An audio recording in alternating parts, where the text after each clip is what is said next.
Hello, and welcome to Authors Talking Shop, where I interview published authors about their work and their creative process.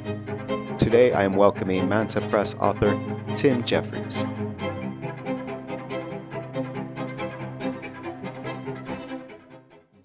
Good evening, Tim. How are you doing? Doing good. And you? Fantastic. Thank you. Good. Thank you for joining me again. You're welcome. I have my microphone on. I have hit record this time. That's good. So, third time's a charm, right? Thank Yeah. you for your patience. That's You okay. are still in Bristol, England? Is that I'm correct? still in Bristol, yeah. Rainy Okay. Bristol today. And I'm in the south of France. Yet another international iteration of Authors Talking Shop. Yes, Can, it is. can you hear the cricket, the cicadas outside? You have a noise sensitivity. I think I read in your book. I I do read a have a little bit of noise your book. sensitivity, but actually I don't mind the insects.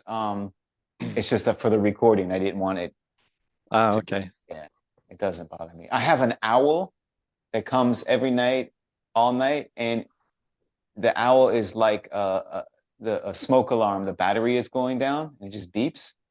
Okay. That's It's annoying. crazy. I've never heard an owl like that, but I have it every day, every night. All right. Today, I want to talk to you especially about your book, Holburn. Do you have a physical copy to show us? I do. Here it is.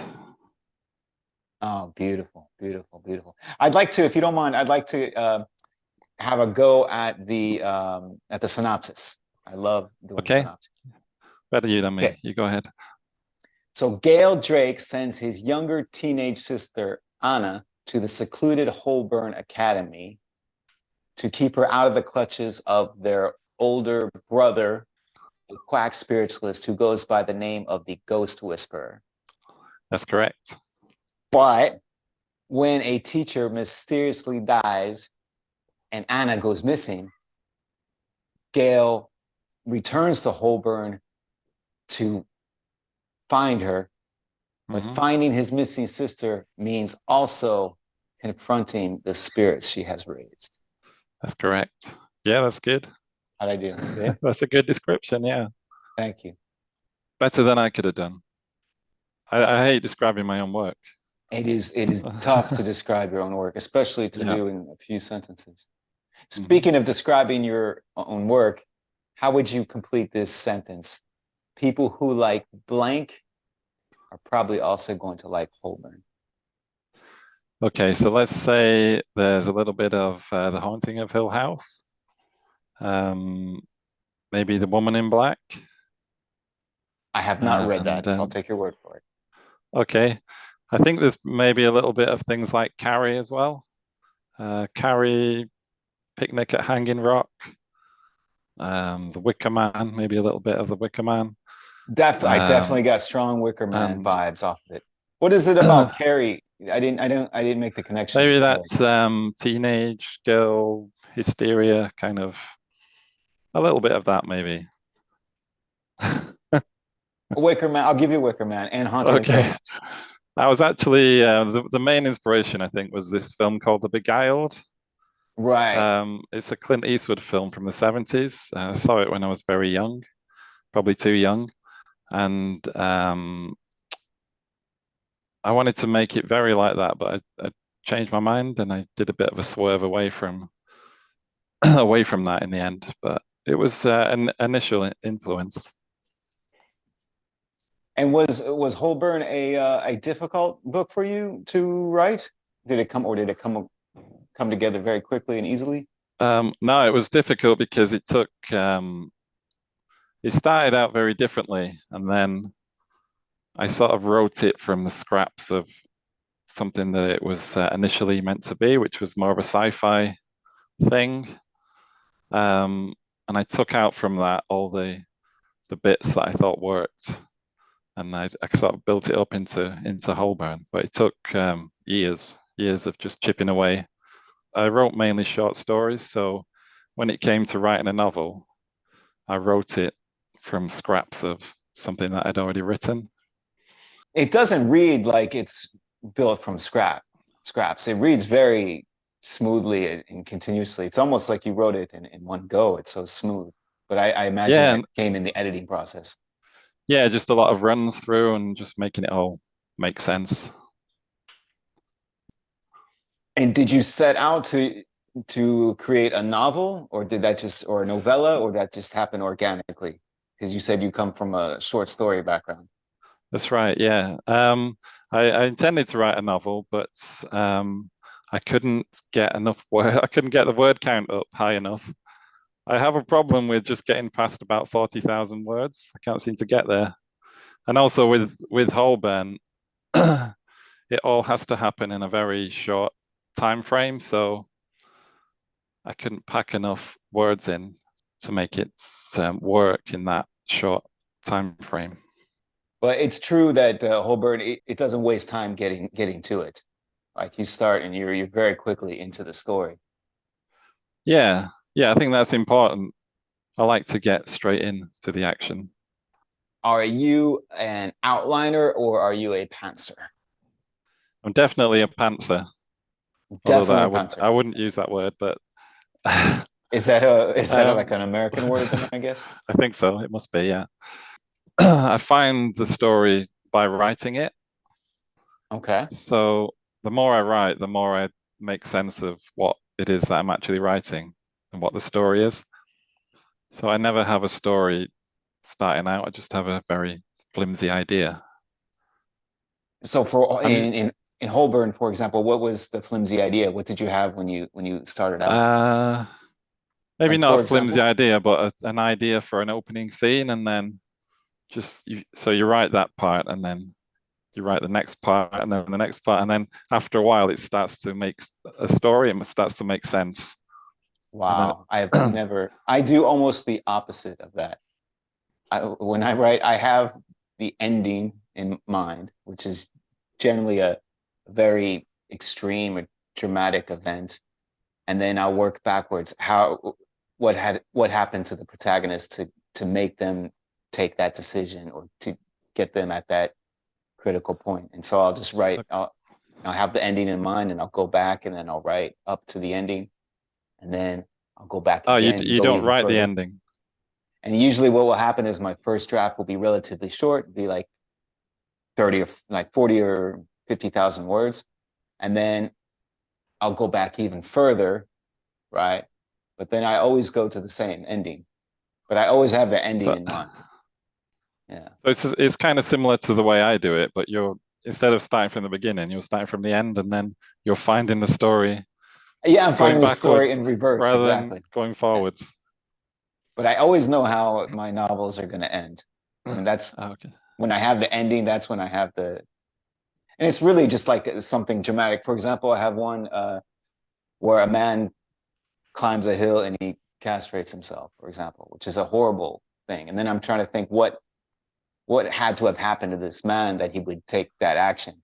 So I built this cult, where he builds a cult. And I'm like, oh yes, get a cult mentality. And then he develops prostate cancer and all that. So with Yeah, each step, oh yeah, go back. that's an interesting way of doing it. So it's the only way I know. And you do the opposite Yeah. almost. I want to talk about setting as well, because when I read Holborn, I was particularly impressed with the setting. Because in Holborn, you are, I mean, as a reader, I was immediately in the setting. I knew where everything was. I was very comfortable and placed there. And you did it very efficiently. It did not take you long to put me there and get Okay. me oriented. Do you know how you were able to be so effective and efficient with your setting? Not entirely, but what I like to do is I like to make the setting as authentic as possible. So, for example, if I have some woodland and the character's going into the woods, I'll go to the woods myself and wander around and try and get some authentic details. Because if you're just trying to imagine the woods, usually there's things that you don't realize, or you don't realize there's bird song. You might find things there that you didn't expect, so you can use those little details to give your setting some authenticity, I think. It's kind of like a patchwork of places that I've been to, places that I went to deliberately, and a little bit of places that I've imagined. Okay, that was going to be my next question. Is Holburn Academy based off of a real place in England? No, Or no, no, it's just entirely imagined. and when I read Holburn, I left a review and I said that I really liked the protagonist, Gail, a very interesting and compelling character. And then I asked you if you had any plans to ever use him again in another story. And apparently, great Yes, minds think alike because this is exactly what you have done. Is that correct? that's right. Yeah, there's another book called Back from the Black. And is Um, that a book in progress, or no, it's a finished book. is it? It's, Do you have a physical copy to show us? I do. Here it is. Can you lift a little bit?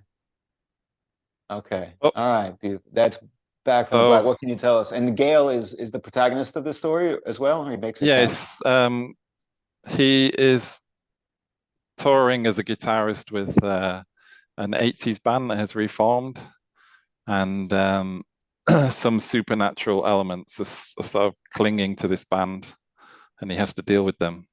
And there's also a character from Holburn who reappears, and that person is having some issues as well with kind of supernatural things. So he's got two different things that he's dealing with. Okay. It works as a standalone. You don't have to have read Holburn before, but if you do, Yeah, I it's think it works from the reviews. People have left reviews and they haven't read Holburn, so that yeah, they seem to like it as a standalone. okay. And do you have plans? Do you have plans to use him again? Yeah, I'm writing a third book actually at the moment. It's called La Bella Dama. It's set in Spain, Okay. and it's early stages. But you helped me out with that when we had a conversation before because there was something that I hadn't thought about that's helped me get the book going again because it kind of stalled a little bit. So now it's going again. Great. Great. I'm glad to hear That that. element has actually almost taken over the initial idea that I had for it. So All right, yeah. good. Well, I look forward to checking that out. Now, was it difficult to do another story with Gail, or was it easier because you already have that character fleshed out? Or did that present us unique challenges for you? No, it was easy actually. I wrote Back from the Black in about 2 months, so that's really not like me at all to write something that quick of that length. Yeah, I just really like the character, and Yeah. I'm a bit of a music obsessive. So the fact that it's about music and about bands, I think that just spurred me on to get it finished. I've never tried to do that. I've never tried to use a character from one story and put him or her in another. But probably because I kill all my characters on. Oh, well, there you go. Now, who are some of the writers that you look up to or that you have drawn inspiration from?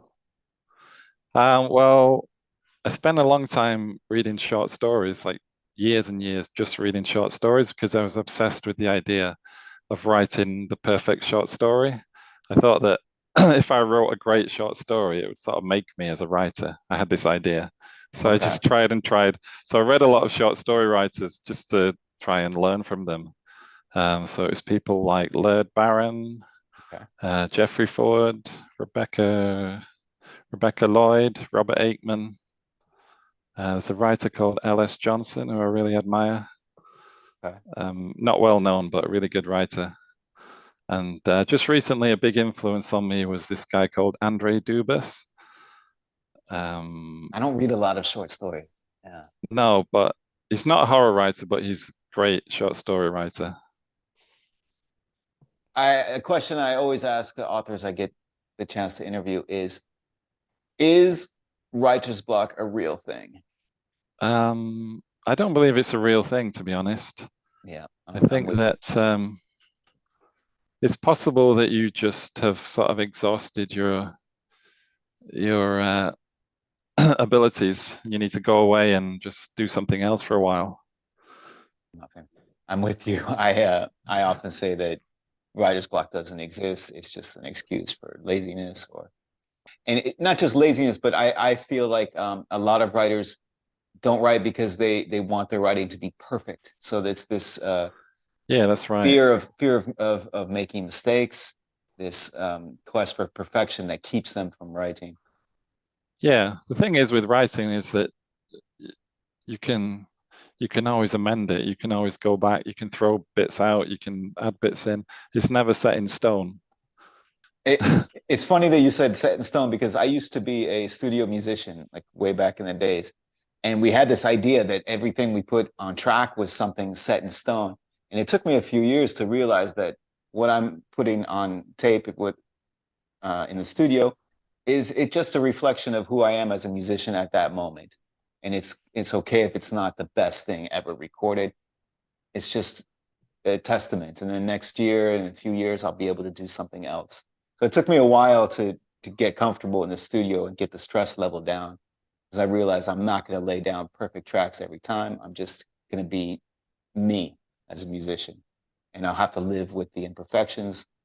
And so when I got into writing, I carried that mindset over, and I was okay with just being me as a writer and not worrying about if it's perfect yet or not. But we are both with Manta Press. Holburn was That's released by right. Manta Press. I have a book, a novel coming out with Manta Press in a few months. It's not out yet, so I don't have a copy to show you, but hopefully that will help get readers to it. Okay. What's the name of the book? The book is called The Quick and the Still. It's a Okay. And horror novel about a recovering heroin addict who infiltrates a cult with a reverence for a new breed of parasites. okay. So it's very What? much influenced. You were influenced by the movie from Clint Eastwood. I was heavily influenced by a movie from David Cronenberg called Videodrome. Yeah. Okay. And it was one of my favorite movies growing up. And I said, I want to write a book that has that surreal, phantasmagoric tone to it, like body horror and all that. So that was my goal. Okay. And since I've struggled with addiction as an adult, I put that into the story and use that as the focus. And it's Okay. a weird phantasmagoric. So you're drawing on your own experiences. Well, I mean, I know what it's like to be an addict, and so I kind of wanted to give the reader that experience too. Okay. Right. So it's a body horror book, Yeah, a body horror novel. it's surreal, phantasmagoric, dreamlike, but body horror. Yeah, Okay. parasites and bizarre sex stuff. Because I'm a huge Right. Clive Barker fan. And I'll ask one of your questions back to you. Do you use beta readers? That's a good question. Uh, yes, I do. Less and less, but in for my earlier novels, they were a big help. Um, Okay, so who are those people? so I Friends was on or this an online group called Scribophile. Have you heard of them? Have you heard of this? yeah. It's a platform. It's fantastic. I highly recommend. And you give critiques of other people's work, and then you earn points so you can post, and then they give critiques of your work. I learned so much by critiquing other people's work. I became addicted to it and just left Oh, thousands okay. and thousands and thousands of reviews. And that really, really helped me out. That's probably the most beneficial thing I've done is being a beta reader or inline editor for other people's projects. But they did the same for me in return. Okay. I'm And lucky then, because I've got a couple of friends who are writers and they act as my beta readers.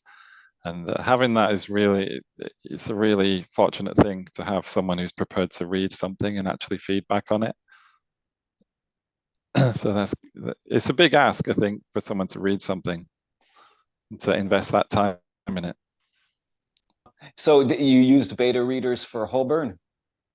I did, yeah. I had a couple of the same two people read it, and there's a lot of their suggestions are in the book, So there's a scene about halfway through where one of the characters is killed, and that was because one of my friends said you need to kill this particular person needs to die. I know who Very you're talking. specific. Yeah, I know who the scene you're talking about, and I 1000% agree with that beta reader.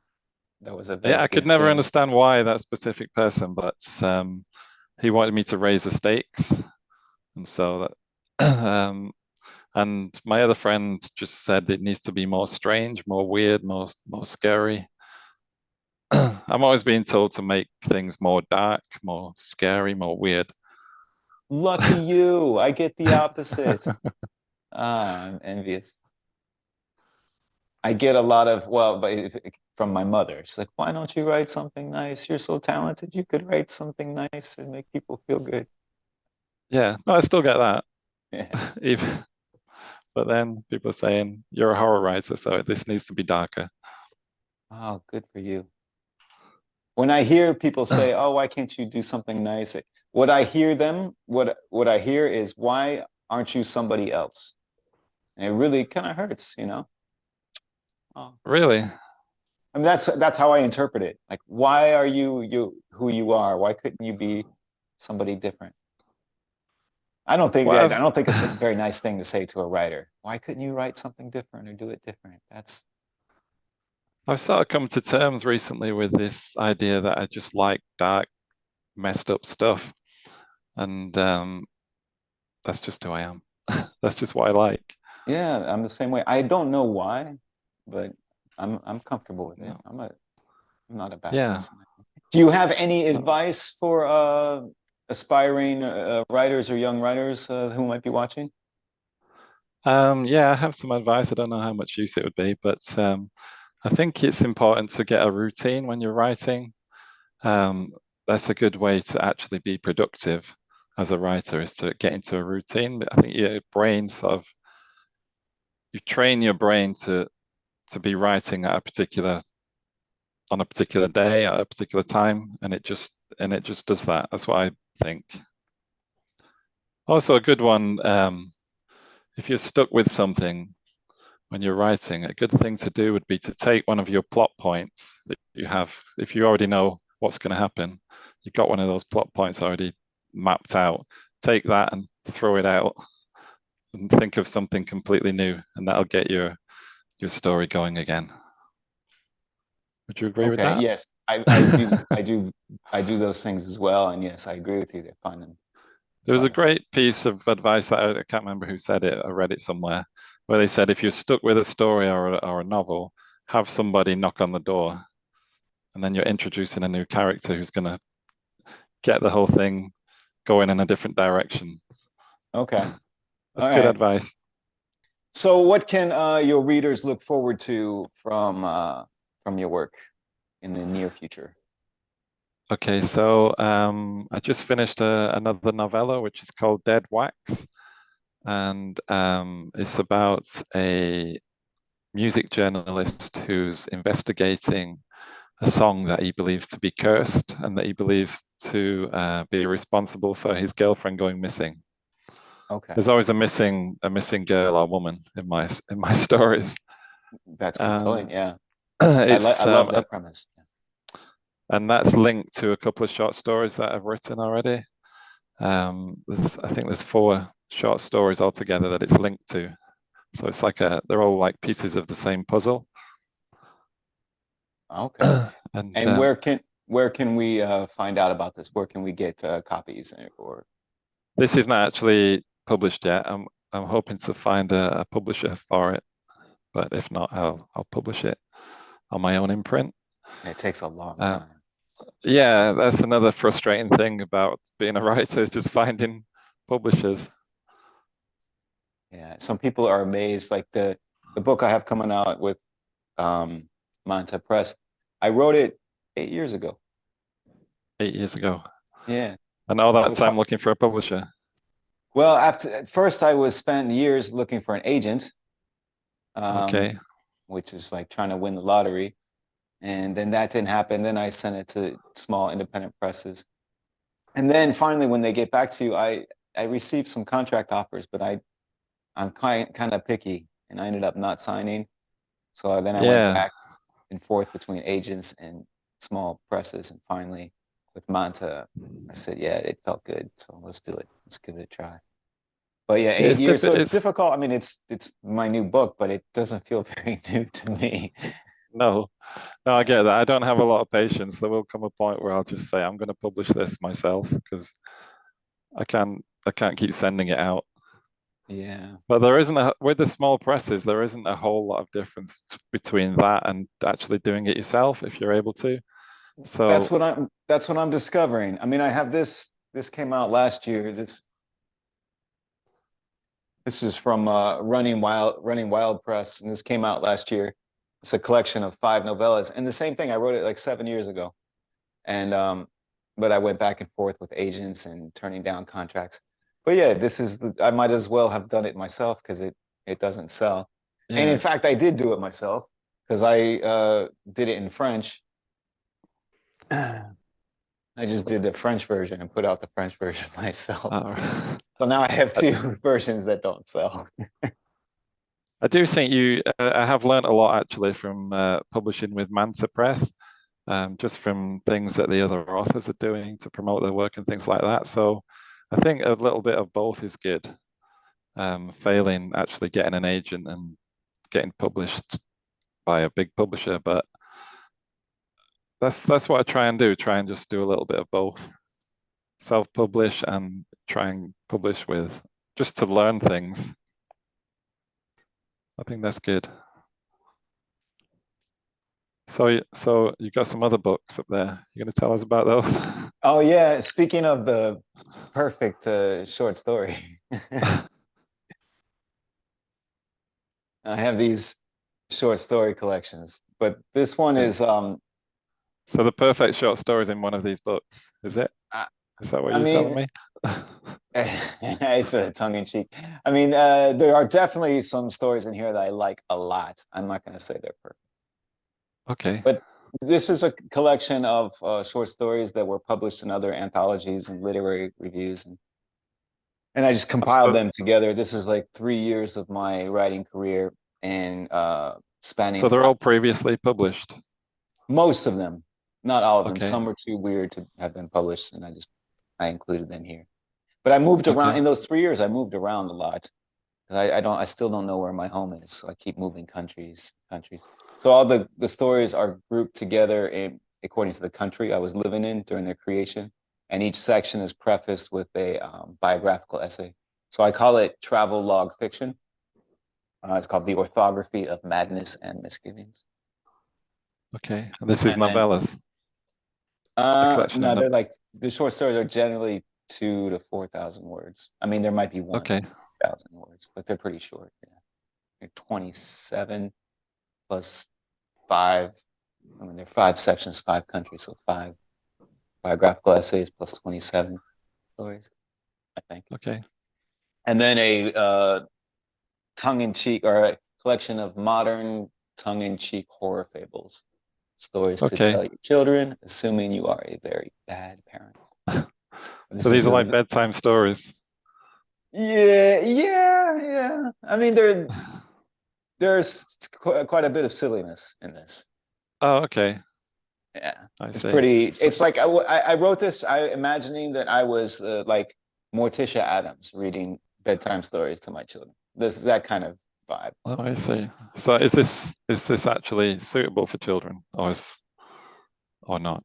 I would say no, no. Okay. I read one of these at an event at a bookstore in Budapest, and just groans from the audience, like Yeah, I've audible done groaning. I've done that where people have asked me if I've got anything that's suitable for children, and I've thought that I had, and then when I've started reading it, they've very quickly told me that no, no, this is not. I mean, it depends on the child. Yeah, I would not recommend this for children. It's for Okay. who Bedtime like to stories for adults. adults who like to torment children. If readers want to check out your work, I'll leave a link to your Amazon page in Yeah, the that'd be description good. box. Yeah. Okay, good. UK, Amazon. Are most of your readers from the UK or from the US, you think? Generally from the US. From the US. It's the same for me, yeah. Yeah. Which is strange. But okay. All right, so I'll leave the US link in the description box.